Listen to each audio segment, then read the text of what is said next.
ошентип Сооронбай Шарипович да ант берип, бактысы пахтада ачылып, официалдуу түрдө мамлекетибизге ажоо болуп дайындалды. Эмнеси болсо да майлуу сүттүү креслоңуз кут болсун. Башкалардай эрке талтаң эмес, бир аз болсо да токтоо, бир аз мүнөздүү адамсыз. Кошуна мамлекеттер менен тең ата сүйлөшө алат деп ишенебиз. Биринчи нан берүүдөн эмес, сырткы саясаттан баштасаңыз болмок жумушуңузду. Анткени эрке досуңуз баарын жайлады. Сооронбай Шарипович, пешенеңизге жазган экен, кыргыз журтуна эл башчы болуп даярдалыңыз. Сизден үмүт кылабыз. Белинен сазга баткан Кыргызстанды бир аз болсо да алдыга сүйрөп чыгасыз.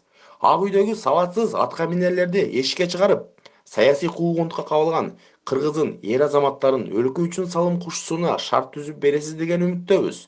Ишиңизге ийгилик. Биздин сүйүктүү жол башчыбыз Сооронбай Шарипович. Москва шаарынан Исмат Бекжанов.